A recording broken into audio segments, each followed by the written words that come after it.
자, 이화여고 여러분 안녕하세요. 국어드림 오늘은 장마 수업하겠습니다. 기말고사 준비하시느라 바쁘실 텐데요. 오늘은 장마를 아주 간략하게 정리해 보도록 하겠습니다. 학습지 준비하세요. 지금 학습지에 제시된 내용은 결말 부분입니다. 앞부분 내용 보시면 장마가 계속되고 있었다. 이 장마는 계절적 배경이지만 전쟁이라는 상황을 암시해주고 있는 거죠. 집중적으로 내리는 장마가 시작되면 아무것도 할 수가 없는 무기력감에 빠지고 온 세상이 비와 물기로 번들번들해지고 그런 기후거든요. 이 장마라는 날씨를 통해서 전쟁에 대해서 얘기해주고 있는 겁니다. 자, 전쟁이 나서 외할머니는 피난 와 있어요. 그런데 외할머니의 아들은 국군입니다. 전사했다는 통지를 받고요. 그리고 외할머니는 분노에 차서 빨치산들이 다 죽었으면 좋겠다라는 저주의 말을 퍼부었고 친할머니가 노발대화를 하십니다. 왜냐하면 친할머니의 아들인 빨치산이기 때문이죠. 자기 아들 죽으라고 저주한 거나 마찬가지이기 때문에 굉장히 분노해서 갈등 관계를 맺게 되는 거죠. 점잖은 신사고 서울 말씨를 쓰는 사람의 꼬임에 빠진 나는 삼촌이 집에 간 사실을 말하게 됩니다. 초콜릿과 과자를 통해서 얘를 유혹하고 협박을 하면서 삼촌이 왔다 간 사실을 실토하게 하죠. 아버지는 나로 인해서 끌려가서 모진 고초와 고문을 당하고 발을 절고 나오시게 되고요. 할머니는 내가 삼촌이 왔다 간 사실을 밀고 했다는 걸 알고 나를 사람 취급을 하지 않습니다. 먹을 것 때문에 삼촌을 밀고 하다니 하면서 짐승만도 못한 놈이다라고 나를 매우 미워합니다. 할머니의 분노를 사서 큰방 출입이 금지되고요. 외할머니도 건너방에서만 머무시고 큰방에 가지 못합니다. 이 큰방은 친할머니의 공간이라는 얘기죠. 친할머니는 그런데 점쟁이의 말에 따라서 삼촌이 돌아올 날을 기다리며 잔치 준비를 하세요. 그래서 무속적인 사고가 많이 있었어요. 그래서 우리가 전통 신앙이라고도 얘기를 하는데 이런 것도 이제 미신이라고도 할 수 있지만 무속적인 사고다라고 얘기를 하는데요. 점쟁이의 말에 따라서 아들이 돌아올 거다라는 말을 믿고요. 아무 날 아무 시에 온다는 말을 믿고 잔치 준비를 해요. 그런데 삼촌은 오지 않고 구렁이가 나타난단 말이죠. 그래서 이 구렁이가 바로 삼촌 대신 온 것이다. 그래서 이 구렁이를 삼촌의 현신이다 이렇게 얘기를 합니다. 삼촌이 온다고 했는데 삼촌이 안 오고 구렁이가 왔으니까 삼촌은 세상 사람이 아니다. 그리고 구렁이를 대신 보낸 거다라고 생각하는 거죠. 조금 이해하기 어렵지만 이렇게 무속적인 사고를 보여줍니다. 친할머니는 졸도하시고요. 외할머니가 친할머니의 머리카락을 태우면서 구렁이에게 다가가서 말을 합니다. 우리가 과학적 사고, 현대적 사고를 생각한다면 구렁이한테 말을 하는 것도 그렇고 삼촌 대신 구렁이가 왔다는 것도 그렇고 무슨 일이 일어난다는 것을 꿈속에 미리 꿨다라는 것도 인과관계가 성립될까라고 의심을 하잖아요. 그런데 지금 이 두 할머니의 공통점은 이런 사고방식을 갖고 전쟁의 피해자다라는 공통점도 갖고 있겠죠. 이념의 대립으로 일어난 그 전쟁터에 서로 적군으로 참여한 아들들을 가지고 있다라는 점이 차이점이겠죠. 본문을 먼저 보시고 제재 소개를 해드릴게요. 쉬어이 이게 할머니의 말인데요. 할머니의 목청 소리를 뒤로 받으며 그것은 우물 곁을 거쳐 넓은 뒤란을 어느덧 완전히 통과했다. 다음은 숲이 우거진 대밭이었다. 그것이 바로 구렁이겠죠. 대밭이라는 배경이 나왔는데요. 사실 삼촌이 몸을 피하기 위해서 도망간 곳이 또 대밭이었거든요. 집 뒤에 대밭이 있었고 거기를 막 달려가서 자기를 잡으러 온 사람들을 피해서 도망가서 숨긴 곳이 대밭이었습니다. 근데 구렁이가 삼촌처럼 진짜 거기를 싹 지나가는 거예요. 고맙네 이 사람아. 자, 외할머니는 지금 누구에게 말을 하는 거냐면 구렁이에게 말을 하는 거예요. 사바레에서나 유능길의 소설인 기억 속의 들꽃에서 나오는 주인공처럼 소년의 관점에서 이 모든 것들을 관찰하고 지금 겪고 있는 겁니다. 고맙네 이 사람아. 집안일은 죄다 성님한테 맡기고 자네 혼자 몸뚱이나 지발 성여서 맨걸음 피난이 가소. 뒷일은 아무 걱정 말고 그저 편안히 가소. 정말 고맙네 이 사람아. 역시 전라도 사투리가 여기 나타나 있고요. 이 사람이 바로 구렁입니다. 그것, 이 사람 지칭하는 게 다 같습니다. 자네 그리고 구렁이 이게 다 똑같은 것이죠. 자, 집안일은 성님한테 이 성님이 바로 누구냐면 나의 아버지 친할머니에게는 아들이 둘이 있었던 거예요. 그래서 이 먼 걸음은요 어디를 가는 길이에요? 어떻게 보면 이승에서 저승으로 가는데 그냥 하늘 갖지 말고 가라고 지금 달래주고 있는 거예요. 그래서 전투하다가 막 죽은 사람들이 시신도 길거리에 막 버려져 있고 이런 장면이 이 앞에 소설에 나옵니다. 뭐냐 하면 군인과 빨치산이 대규모로 격전을 치렀기 때문에 그 동네에 시체들이 막 쌓여 있어요. 그럼 대죽음에 해당되는 것의 묘사가 이 앞부분에 있습니다.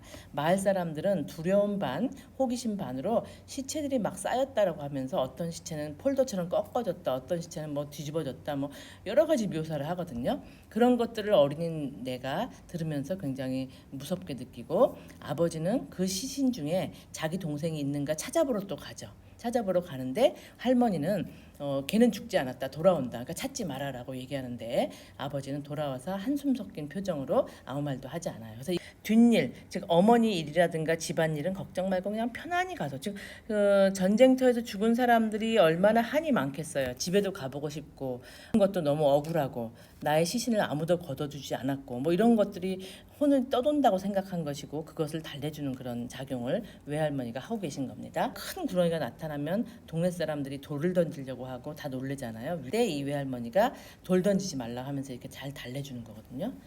자, 장마철에 무성이 돋아난 죽순과 대나무 사이로 모습을 완전히 감추기까지. 그래서 모습을 완전히 감추기에 주체는 바로 구렁이가 되겠습니다. 주체. 외할머니는 우물 곁에 서서 마지막 당부의 말로 구렁이를 배웅하고 있었다. 이웃마을 용상리까지 가서 진군의 아버지가 의원을 모시고 왔다. 누구를 위한 의원이냐면 쓰러진 친할머니를 위한 의원이죠. 졸도한 지 서너 시간 만에야 겨우 할머니는 의식을 회복할 수 있었다. 이때는 할머니는 그냥 친할머니인 거예요, 여러분. 그리고 외할머니는 외자를 꼭 붙여요. 왜냐하면 이때는 약간 가부장적이라서 할머니, 삼촌 이건 다 친가 쪽이고요. 외자가 붙은 건 외가 쪽입니다. 그래서 외자가 붙지 않은 건 무조건 친가 쪽이다. 이렇게 생각하시면 돼요. 그 서너 시간이 무의식의 세계에서는 서너들에 해당되는 먼 여행이었던 듯 할머니는 방 안을 휘 둘러보면서 정말 오래간만에 집에 돌아온 사람 같은 표정을 지었다. 즉 할머니가 마지막 의식을 회복했습니다. 그때 처음 하신 말이 바로 갔냐라는 거죠. 누가 갔냐? 누가 갔습니까? 구렁이 갔냐? 내 아들 갔냐? 이런 얘기죠. 구렁이. 첫 마디가 갔냐라는 말은 할머니의 의식 속에서 제일 소중했던 것이 바로 아들의 귀환이었고 아들을 잘 맞아서 대접하고 싶었던 것. 이것이 맑은 정신을 되찾고 나서 맨 처음 할머니가 꺼낸 말이었다. 고모가 그 말뜻을 재빨리 알아듣고 고개를 끄덕거렸다. 고개를 끄덕거렸다는 것은 긍정이죠. 잘 갔습니다. 이거죠. 이제는 안심했다는 듯이 할머니는 눈을 지그시 내리깔았다. 이제 할머니가 눈을 내리깔고서 할머니에게 고모가 조용히 설명해 주었습니다. 이 고모의 말은 할머니가 정신을 잃었을 때 일어났던 일을 압축해서 설명해 주는 거죠. 할머니의 머리카락을 태워서 감나무에서 내려오게 한 일 누구를? 바로 그 구렁이 아들이죠. 찾을 때까지 누가? 역시 이것도 구렁이죠. 시종일관 행동을 같이 했다. 행동을 같이 한 것은 누구였냐면 주체가 세모쳤죠. 바로 외할머니입니다. 이 얘기를 통해서 지금 친할머니 굉장히 고마움을 느끼겠죠. 그렇게 내가 박대를 했는데 나 대신 엄마 역할을 해줬구나라는 것에 대해서 알게 되는 거죠. 간혹가다 한 대목씩 빠지거나 약간 모자란다 싶은 이야기는 어머니가 옆에서 상세히 설명을 보충해 놓았다. 이래서 할머니는 전모를 다 파악하게 되었습니다. 할머니는 소리 없이 울고 있었다. 이 울음의 의미는 무엇일까요? 아들이 왔다가 갔구나. 그리고 이제는 다시는 아들을 살아서 볼 수 없구나. 살아있는 아들을 볼 수 없구나라는 그 죽음을 인정하고 있는 부분이죠. 두 눈에서 하염없이 솟는 눈물 방울이 홀쭉한 볼고랑을 타고 베갯니스로 줄줄 흘러내렸다. 이야기를 다 듣고 나서 할머니는 사돈을 큰 방으로 모셔오도록 아버지에게 분부했다. 이 사돈이라는 분이 바로 외할머니인 거죠. 외할머니에게 고마움을 표시하기 위해서 모셔오라고 한 거죠. 큰 방은 할머니의 영역이었고요. 외할머니는 건넌방에서 기거하고 있었습니다. 사랑채에서 쉬고 있던 외할머니가 아버지 뒤를 따라 큰 방으로 건너왔다. 외할머니로서는 벌써 오래전에 할머니하고 한 달에끼 버린 후에 처음 있는 큰방 출입이었다. 외삼촌이 군인으로서 전사를 했고 적군인 빨갱이를 저주했는데 바로 이 빨갱이가 나의 친삼촌이었기 때문에 자기 아들 죽으라고 하는 것과 똑같아서 두 분이 엄청 싸웠죠. 그래서 그런데 큰 방으로 다시 모셔오라고 한 것은 이제 화해하자라는 것을 의미하는 것입니다. 여기까지 정리해 보세요.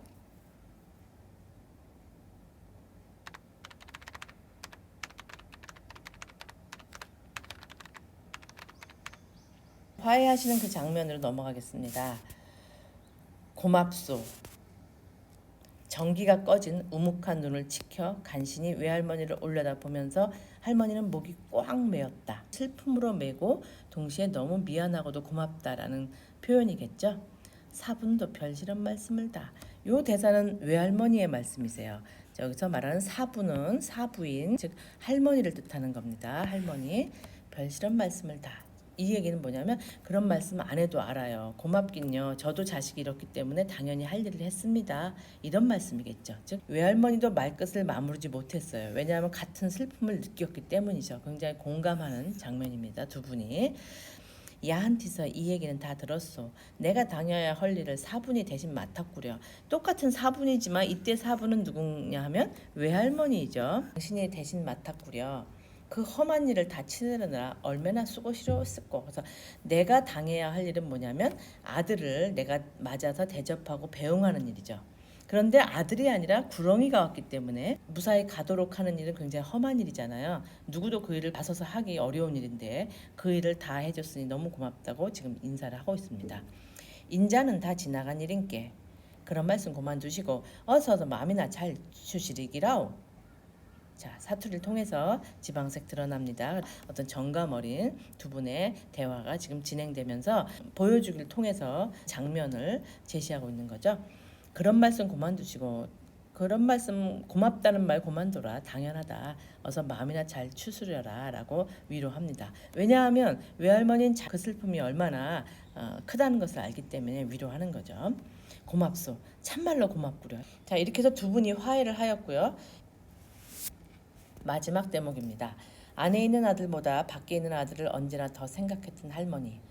할머니는 안에 있는 아들, 그 아들이 바로 주인공인 나의 아버지입니다. 보다 밖에 있는 아들, 즉 빨치산이 되는 아들이죠. 즉 나에게는 삼촌입니다. 삼촌을 더 생각했더니 삼촌이 빨치산 활동하다가 한밤중에 몰래 집에 다녀러 간 적이 있는데 그때 할머니가 말씀하십니다. 밥은 제대로 먹냐, 이불은 있냐 뭐 하면서 내가 너 쫓아가서 너 밥을 해줘야겠다. 거기 남자들만 있는데 김치는 누가 담가주냐 뭐 등등 여러 가지 그런 얘기를 막 합니다. 그때 나의 아버지가 어머니를 이제 말리면서 뭐 김치 얘기하게 생겼냐 어머니 그만 얘기하시라 뭐 이런 얘기를 하죠. 그리고 자기 동생에게 자수하라고 막 권하는 그런 장면이 그 전에 있었고요. 삼촌이 오는 것을 내가 알지 못하도록 하기 위해서 식구들은 다 말하지 않았는데 나는 자다가 그것을 목격하게 됩니다. 삼촌이 온 장면을. 그리고 나서 서울에서 온 신사에게 삼촌이 왔다 갔다는 얘기를 함으로써 아버지가 가서 고문당하고 이렇게 된 거거든요. 그래서 할머니는 나를 사람 취급하지 않고 욕을 하고 화를 내시고 뭐 해서 또 할머니를 이해할 수 없는 그런 과정이 앞부분에 쭉 묘사가 되어 있습니다. 그래서 여기서 주인공인 나 같은 경우는 외할머니도 이해할 수 없고 친할머니도 이해할 수 없어요. 왜 이렇게 화를 내는지. 외할머니와 친할머니의 아들들에 대한 그 사랑을 나는 이해할 길이 없죠. 그리고 나의 철부지 같은 행동 때문에 할머니는 날 미워하시고 또 외할머니는 한편으로 내가 외삼촌을 닮았다고 생각하면서 이 소설 앞부분에 보면 좀 성추행 같은 부분이 있어요. 뭐냐면 외할머니께서 콩을 막 까시다가 잠들어 있는 나에게 와서 슬며시 속옷 속에 손을 집어넣어서 막 사타구니를 막 만지세요. 그럼 나는 너무 놀라면서 자는 척하면서 끔찍하게 싫었다. 그런데 그 외할머니의 냄새도 싫었지만 그 할머니가 뭐라고 얘기하냐면 외손주가 외삼촌을 닮아서 고추가 똑같이 생겼다 막 이렇게 얘기를 하거든요. 아들에 대한 집착 그리고 할머니가 외할머니를 막 싸움하는 과정에 이런 말을 합니다. 너는 아들이 하나밖에 없는데 아들이 죽었으니까 제사 지내줄 사람도 없다 막 무시를 해요. 그러니까 외할머니가 너는 아들 둘이야 좋겠다 막 이렇게 싸우는 장면이 있거든요. 그래서 여기에서는 그 시대의 가부장적인 사고방식 이런 것도 조금 드러나 있는 것 같습니다. 자, 그래서 가부장적인 사고방식까지 얘기를 했고요. 그 뒷부분 읽어보겠습니다. 아들을 더 생각했던 할머니는 마지막 날 밤에, 이건 할머니가 운명하신 그 밤을 얘기하죠. 다 타버린 촛불이 쓰러지듯이 그렇게 눈을 감았다. 그래서 할머니가 운명하시는 것을 직유법을 통해서 표현했고요. 촛불의 원관념은 지금 할머니죠. 할머니의 생명이 촛불이 바람에도 막 약하게 흔들리는 것처럼 가냘프게 이어졌다라는 뜻을 갖는 부분입니다. 할머니의 긴 일생 가운데서 어떻게 생각하면 잠도 안 자고 먹지도 않고 그러고도 놀라운 기력으로 며칠 동안이나 식구들을 들볶아대면서 삼촌을 기다리던 그 짤막한 기간, 이것은 점쟁이가 말한 어느 날 어느 시에 온다는 말을 듣고 잔치 준비를 막 하게 했거든요.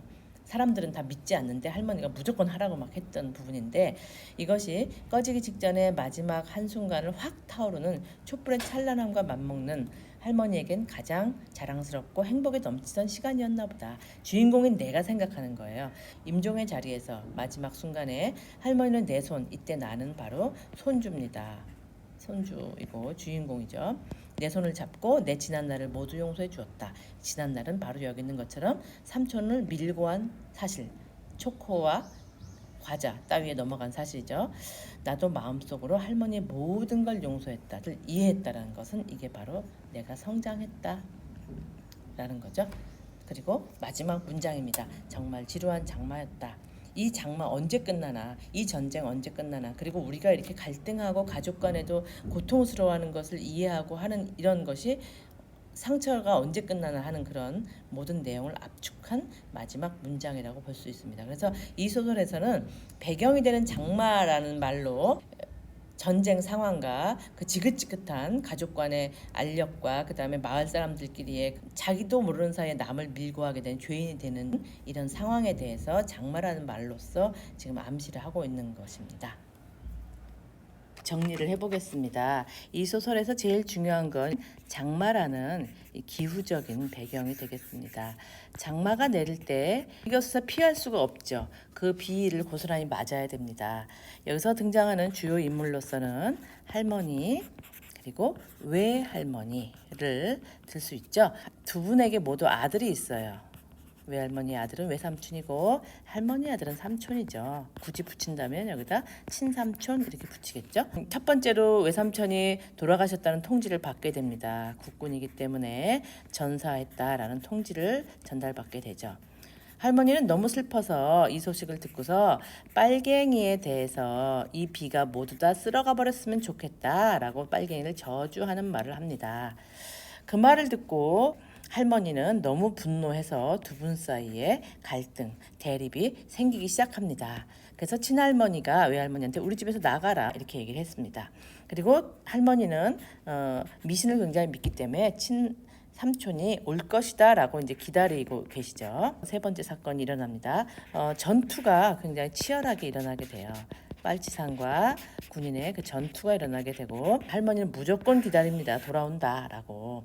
아버지께서는 이 친삼촌이 진짜 사망했는지를 시체를 확인하러 가게 됩니다. 점쟁이의 예언을 듣고 엄청 기다리십니다. 그 날이 됐는데 삼촌은 오지 않고 아주 커다란 구렁이가 나타나게 되죠. 그래서 구렁이의 출현이 바로 5번이 되겠습니다. 삼촌 대신 구렁이가 왔기 때문에 이것은 삼촌의 현신이라고 생각을 하는 거죠. 그래서 할머니는 졸도를 하시고요. 외할머니께서 이 삼촌의 현신에 대해서 위로를 하고 달래어서 배웅을 해줍니다. 잘 가라라고. 그래서 이 구렁이가 집안을 한 바퀴 돌고 대밭으로 해서 사라져 버립니다. 자, 이 과정을 전해 들은 할머니께서는 안방으로 외할머니를 오라고 하죠. 그래서 안방으로 할머니를 부름에 따라서 두 분이 화해를 한다는 것을 알 수가 있죠. 자, 이 와중에 이 모든 사건을 지켜보는 사람이 바로 나라는 아이인데요. 이 나는 두 할머니에 대해서 이해할 수가 없습니다. 내가 삼촌을 밀고를 했습니다. 삼촌이 집에 왔다 갔다 라는 말을 했기 때문에 어떻게 과자에 팔려서 자기 가족을 죽게 만들 수가 있냐. 나는 할머니와 굉장히 서먹한 관계고 굉장히 서운한 감정을 갖습니다. 그 과정을 거쳐서 두 분께서 화해를 하시는 게 7번이 되겠죠. 할머니께서 마지막 나의 손을 잡고 나를 용서해 주십니다. 그래서 나도 할머니를 용서하였다. 그죠? 그래서 8번째로 모두 다 용서하고 서로를 용서한다는 얘기는 뭔가요? 이해하게 되었다. 그럴 수밖에 없는 사정이었다. 이 빨치산과 국군이라는 그 적군이었지만 이 전쟁에서 이기고 지고가 문제가 아니라 모두 다 서로 위로를 받아야 될 상처를 받은 사람들이다. 전쟁, 즉 아군과 적군, 서로 죽고 죽이는 일, 이런 것들이 끝났으면 좋겠다라는 것. 전쟁을 통해서 나라는 소녀는 성장을 하게 되고 섭섭했던 할머니에 대해서 이해를 하게 됩니다. 그래서 선생님이 정리를 해보면요, 공통점, 나하고 외할머니 두 사람은 아무 생각 없이 한 일에 의해서 죄를 지은 사람들이 돼버렸습니다. 친할머니와 외할머니 두 분의 관계는 뭐냐면 아들에 대한 지극한 모성애를 가지신 분들이다. 그리고 무속적인 가치관을 가지신 분들이다. 그리고 전쟁에 의한 피해를 입으신 분들이다. 마지막 문정이 정말 지루한 장마였다라는 날씨를 말함으로써 끝맺거든요. 그래서 이것은 그런 상황에 대해서 서로 용서해주고 이해한다라는 그런 주제를 암시해주고 있는 것입니다. 순서가 좀 헷갈리고 그리고 외할머니, 친할머니가 좀 헷갈려서 누가 누군지 모르겠다라고 학생들이 얘기하기 때문에 간단하게나마 정리를 했는데요.